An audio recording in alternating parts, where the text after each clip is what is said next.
Olá, está no ar o Administração em Debate, um programa do Conselho Regional de Administração do Tocantins, em parceria com o Conselho Regional de Administração do Rio de Janeiro. No programa de hoje, você irá assistir ao segundo dia do Fórum Internacional de Administração que aconteceu no Rio de Janeiro. Malu Pinto fala sobre os compromissos da administração com a gestão da sustentabilidade e Paulo Vicente dos Santos Alves fala sobre os novos modelos de gestão. Veja agora.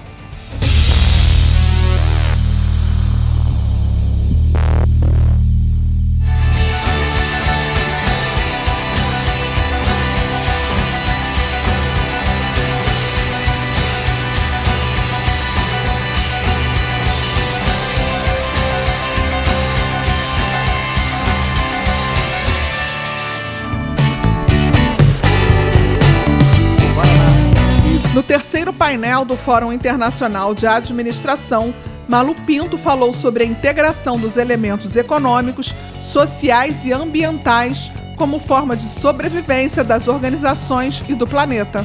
O interessante é ver que nesse fórum as questões hoje já estão muito mais ligadas e se assumindo as questões sociais e ambientais como críticas para o desenvolvimento da sociedade. E aqui, gente, a foto é confusa. Quando eu mandei a apresentação, eles falaram assim, nossa, mas eles não vão entender nada. Mas não dá para entender mesmo. O que eu queria mostrar era essa confusão. Essa confusão que mostra que mais e mais se caminha para um mundo onde a interdependência já é uma realidade. Não dá para mais para a gente estar olhando para caixinhas separadas, seja na gestão dentro da organização, seja quando a gente está analisando o mundo, olhando para as tendências, ou no nosso próprio dia a dia. O que é uma interdependência no nosso próprio dia a dia? Consumidor, suas escolhas. Elas vão por preço? Elas vão por qualidade? Elas vão por critério ambiental e social também? Né? Então, aqui, eu só queria trazer essa figura para mostrar que nada caminha sozinho. Tudo está interligado. Né? E essa visão sistêmica, ela é importantíssima, na minha opinião, para promover uma maior resiliência das organizações. Porque quanto menos fatores você consegue considerar no seu dia a dia, maior é o seu risco, porque menor é a sua prontidão para lidar com aquilo que vem pela frente. Mas não chegamos aí de uma hora para outra, né? Vamos resgatar um pouquinho uma visão histórica. No começo, no contexto empresarial, o importante era produzir. Eu ia lá, extraía, produzia, descartava, né? Não era muito, o mundo empresarial estava ditando as regras, né? E como disse o Haroldo, os recursos eram abundantes, não se viviam certas crises, né? E a consciência também em relação a alguns temas não é a mesma que se tem hoje. Mas se você caminha mais um pouco para a década de 70, começam a surgir as primeiras legislações ambientais. Nós estamos resgatando aqui a história. Em 73 se cria a primeira Secretaria Estadual do Meio Ambiente, né? Questões também trabalhistas começam a ter muito mais força. Acordos internacionais começam a ter um impacto maior e uma influência maior no nosso país. E aí, quando a gente chega na década de 80, a coisa já vai ficando mais complicada. Aí a legislação ambiental e os próprios cidadãos, em geral, já começam a ter mais voz, né? Acho que um exemplo importante aqui, que acho que muitos de vocês, os mais jovens não sei, mas os demais devem lembrar, em relação à poluição, foi o caso de Cubatão, uma pequena cidade perto de São Paulo, em direção a Santos, né? Onde naquela época houve uma mudança drástica em função da indústria lá, em relação a recursos naturais, a poluição com impactos na saúde dos habitantes daquela região, impactos muito negativos, e que isso até disparou a criação de um primeiro plano de combate à poluição no Brasil de uma forma mais compartilhada, onde estava o poder público, a sociedade civil, a própria empresa e outros stakeholders. E quando a gente caminha mais um pouco para a década de 90, o debate fica ainda mais difícil. Enquanto empresa, na década de 90, começam a falar para mim que eu tenho que olhar públicos de relacionamento. Poxa vida, eu já cuido do funcionário, do cliente, agora eu vou ter que olhar esses públicos de relacionamento, vou ter que me submeter a certificações, olhar padrões internacionais e tentar me adequar a eles. Puxa vida, já tinha bastante aqui, né? Precisava complicar mais. Além disso, ainda trazem ciclo de vida. A gestão vai ficando mais simples ou mais complexa, gente? Complexa. Alto impacto na administração, processo decisório. Se eu tinha que decidir no começo, baseado aqui, depois eu aprendi até um pouco disso, aprendi isso, e de repente estão me cobrando tudo isso. Quem eu vou contratar? Como é que eu vou formar essas pessoas? E pensando que essa empresa caminha para o mundo onde a sociedade começa a ter uma outra influência dentro da organização. E aí, gente, a palavra inovação começa a fazer diferença. Não basta você ter melhorias incrementais. Para o nível de demanda que você tem desse contexto social, você começa a ter que trabalhar muito com inovação, disruptivas algumas vezes.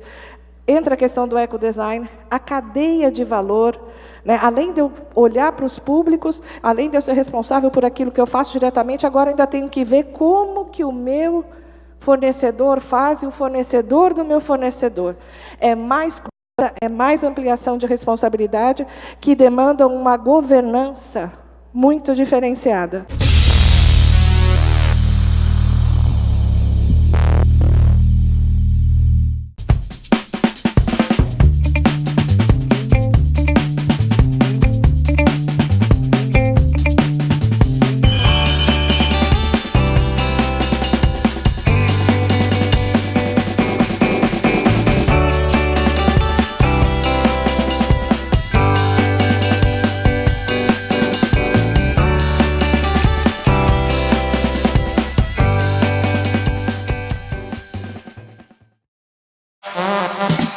O CRRJ inova mais uma vez e cria um aplicativo gratuito para smartphone.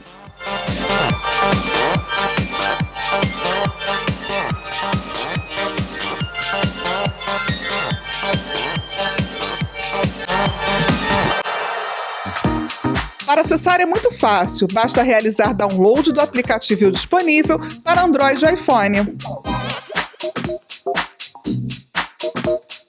Ao acessar o aplicativo pela primeira vez, você será direcionado para o menu institucional, onde encontrará informações sobre o conselho, casas do administrador, contato por e-mail e telefone.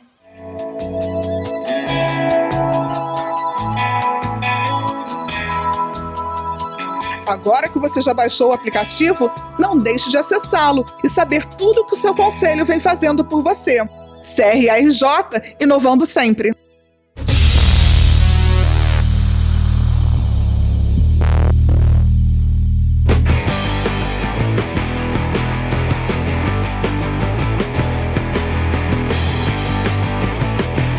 Dentre as muitas novidades que o CRRJ trouxe aqui para o 14º Fórum Internacional de Administração está a robô Gildinha.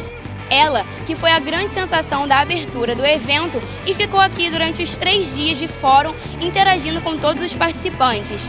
A Gildinha deu informações sobre a Universidade Corporativa do Administrador, além de tirar foto dos participantes. E eu não fiquei de fora dessa.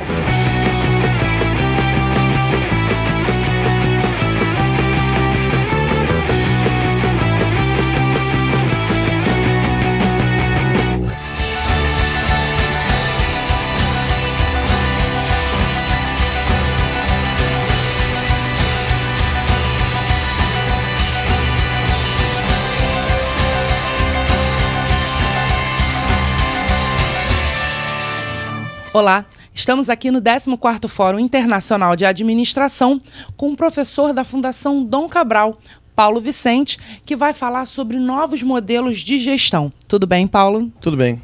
Tudo bom. Paulo, como é que está o cenário nacional? Como é que está o cenário quanto a essa questão de inovação, de novos modelos de gestão, de reinvenção?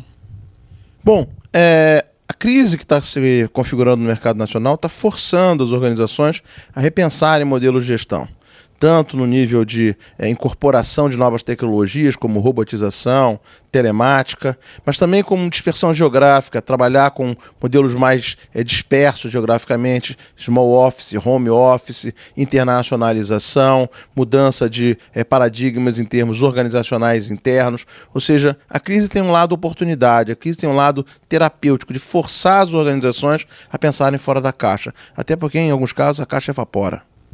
É verdade. Ontem, na sua palestra, o Sebastian Charlie, ele falou a respeito de insatisfação, de necessidade, de motivação. Essa crise, ela acaba entrando nesse sentido como motivacional para a criação de novas formas, de novos modelos? A motivação é a sobrevivência, o processo de coevolução natural. O fato das organizações estarem sendo pressionadas, a chamada pressão evolutiva, força elas a pensarem em novas questões, novos modelos, tentarem achar novas saídas para os problemas que elas têm. E isso, naturalmente, vai fazer com que elas evoluam, ou mais especificamente, que elas coevoluam, porque a evolução de uma força a evolução da outra. E para os administradores, é uma grande oportunidade de reinventar a profissão, de reafirmar a importância da profissão para a sociedade, Paulo? Sim, na medida em que você esgota os modelos produtivos, e aí profissões de produção especificamente começam a ser incapazes de avançar os modelos de gestão, você obrigatoriamente tem que lidar com administradores. Os administradores têm que pensar estrategicamente e serem capazes de reinventar as organizações para conseguir fazer a superação da crise. Nesse sentido, você precisa de um administrador e de um estrategista. O empreendedorismo individual, também entra nesse sentido? Também entra nesse novo modelo de gestão de reinvenção? O empreendedorismo individual é o sujeito que toma mais risco. É o sujeito que está aceitando uma capacidade de incorporar risco, seja por inovação, ou seja por novo modelo de gestão, propriamente dito, e ele aceita isso. Muitos deles fracassam, mas aqueles que sobrevivem constroem novos paradigmas e, naturalmente, são copiados. Mais uma vez, o processo de coevolução. Uma mutação, uma inovação acaba sendo copiada e ela se reproduz no ambiente. É uma questão de aceitar os riscos. Exatamente, você tem que aceitar os riscos. E o empreendedor individual, principalmente o mais jovem, está mais tolerante a esse risco. Ele tem mais capacidade de aceitar risco. Enquanto a pessoa que já está dentro de uma profissão, já está dentro de uma empresa, já tem mais idade, é muito mais difícil. A aversão ao risco dessa pessoa é muito maior. Então ela geralmente vai fazer inovação de intraempreendedorismo. Para os estudantes, você acha que é um momento deles pensarem de uma forma diferente, não daquela forma de chegar à grande empresa, mas de tentar, por outros meios, chegar ao ápice, chegar ao topo? Isso depende do perfil do indivíduo, né? Tem gente que tem perfil de trabalhar para outros, e tem gente que tem perfil de trabalhar para si mesmo e não consegue trabalhar para outros. Então, acho que assim, não tem uma regra geral. Depende muito do perfil individual de cada aluno. E aí tem uma jornada de autodescobrimento, de autoconhecimento, que eu sempre recomendo o cara testar coisas novas. Quando você está entre os 20 e os 30 anos, é a época que você pode testar, você pode arriscar. Se der errado alguma coisa, você tem como se refazer a sua vida relativamente rápido. Não vai ser depois que você vai fazer isso. É verdade. Paulo, muito obrigada pela sua entrevista. Muito obrigada por estar aqui no FIA com a gente. Muito obrigado a vocês.